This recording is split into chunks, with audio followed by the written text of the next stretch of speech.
ونصلی علی رسولہ الکریم اما بعد فاعوذ باللہ السمیع العلیم من الشیطان الرجیم بسم اللہ الرحمن الرحیم۔ معزز عزیز سامعین سامعات، السلام علیکم ورحمۃ اللہ وبرکاتہ۔ آج ہم پڑھیں گے حضرت ابراہیم علیہ السلام کی سفارش جو حضرت لوط علیہ السلام کی قوم کے بارے میں کی تھی، کیا وہ کام آئی؟ فلما ذهب عن ابراہیم مرعو وجاءته البشرى یجادلون فی قوم لوط ان ابراہیم لحلیم اوہ منیب یا ابراہیم اعرض عن ھذا انہ قد جاء امر ربک وانہم آتیہم عذاب غیر مردود۔ جب ابراہیم کی گھبراہٹ دور ہو گئی اور اولاد کی بشارت یعنی خوشخبری بھی انہیں مل گئی، اس خوشخبری سے اس کا دل خوش ہو گیا، تو اس نے قوم لوط کے معاملے میں ہم سے جھگڑا شروع کیا۔ حقیقت میں ابراہیم بڑے حلیم اور نرم دل آدمی تھا، ہر حال میں ہماری طرف رجوع کرتا تھا۔ آخر کار ہمارے فرشتوں نے اس سے کہا، اے ابراہیم، اس بات کو جانے دو، تمہارے رب کا حکم ہو چکا ہے اور اب ان لوگوں پر وہ عذاب آ کر رہے گا جو کسی کے پھیرے نہیں پھر سکتا۔ یعنی کہ جب فرشتوں نے کہا کہ ہم قوم لوط کی طرف آئے ہیں اور قوم لوط کو عذاب دینے کے لیے آئے ہیں، تو اس پر حضرت ابراہیم علیہ السلام جھگڑنے لگے۔ انہوں نے کہا، اللہ کیا تو ہلاک کر دے گا جس میں 50 آدمی رہتے ہوں؟ تو اللہ نے فرمایا 50 بھی نہیں ہیں۔ تو انہوں نے کہا 45، اللہ نے فرمایا 45 بھی نہیں ہیں، 40۔ اس طرح کرتے کرتے انہوں نے کہا چلو 10 ہوں گے، تو اللہ نے فرمایا 10 بھی نہیں ہیں۔ تو جھگڑے کا لفظ اس موقع پر اس انتہائی محبت اور ناز کے تعلق کو ظاہر کرتا ہے جو حضرت ابراہیم اپنے خدا کے ساتھ رکھتے تھے۔ اس لفظ سے یہ تصویر آنکھوں کے سامنے پھر جاتی ہے کہ بندے اور خدا کے درمیان بڑی دیر تک رد و بدل جاری رہتی ہے اور اس کے جرائم اس حد سے گزر چکے ہیں کہ اس کے ساتھ کوئی رعایت نہیں کی جا سکی، مگر بندہ ہے کہ پھر یہی کہے جاتا ہے کہ پروردگار اگر کچھ تھوڑی سی بھلائی بھی اس میں باقی ہو تو اسے ذرا اور مہلت دے دے، شاید کہ وہ بھلائی پھل لے آئے۔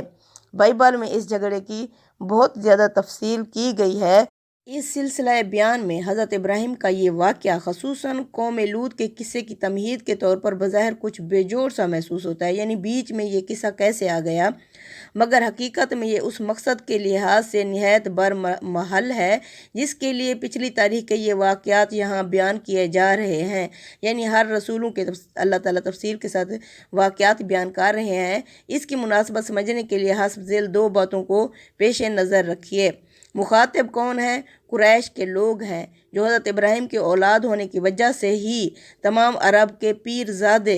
کعبۃ اللہ کے مجاور اور مذہبی اور اخلاقی اور سیاسی تمدنی پیشوائی کے مالک بنے ہوئے ہیں، اور اس گمان میں مبتلا ہیں کہ ہم پر خدا کا غضب کیسے نازل ہو سکتا ہے جب کہ ہم خدا کے اس پیارے بندے حضرت ابراہیم کی اولاد ہیں اور وہ خدا کے دربار میں ہماری سفارش کرنے کو موجود ہیں۔ اس پندار غلط کو توڑنے کے لیے پہلے تو انہیں یہ منظر دکھایا گیا کہ نوح علیہ السلام جیسا عظیم و شان پیغمبر اپنی آنکھوں کے سامنے اپنے جگر گوشے کو ڈوبتے ہوئے دیکھ رہا ہے اور تڑپ کر خدا سے دعا کرتا ہے کہ اس کے بیٹے کو بچا لیا جائے، مگر صرف یہی نہیں، اس کی سفارش بیٹے کے کچھ کام نہیں آتی بلکہ اس سفارش پر باپ کو الٹی ڈانٹ سننی پڑتی ہے۔ اس کے بعد اب یہ دوسرا منظر جو خود حضرت ابراہیم کو دکھایا جاتا ہے کہ ایک طرف تو ان کو بے پایاں عنایات ہیں کہ بیٹے کی خوشخبری دی جا رہی ہے اور ایک بڑی نسل اٹھائی جانے کی خوشخبری دی جا رہی ہے جو کہ بنی اسرائیل کی قوم اٹھنے والی ہے اور نہایت پیار کے انداز میں ان کا ذکر ہو رہا ہے، مگر دوسری طرف جب وہی ابراہیم خلیل انصاف کے معاملے میں دخل دیتے ہیں تو ان کے اصرار اور الحاح کے باوجود اللہ تعالیٰ مجرم قوم کے معاملے میں ان کی سفارش کو رد کر دیتا ہے۔ اس تقریر میں یہ بات بھی قریش کے ذہن نشین کرنی مقصود تھی کہ اللہ تعالیٰ کا وہ قانون مکافات جس سے لوگ بالکل بے خوف اور مطمئن بیٹھے ہوئے تھے، کس طرح تاریخ کے دوران میں تسلسل اور باقاعدگی کے ساتھ ظاہر ہوتا رہا ہے،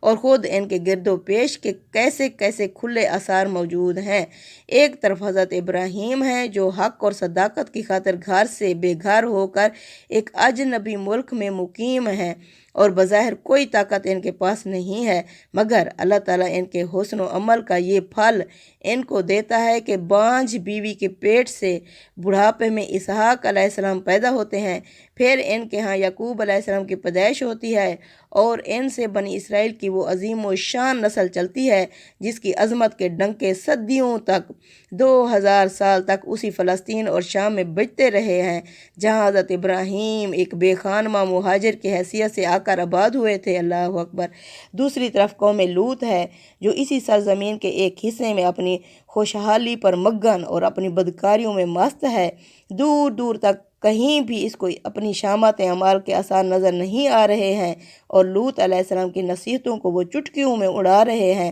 مگر جس تاریخ کو ابراہیم کے نسل سے ایک بڑی اقبال مند قوم کے اٹھائے جانے کا فیصلہ کیا جاتا ہے، انہیں خوشخبری دی جاتی ہے، ٹھیک وہی تاریخ ہے جب اس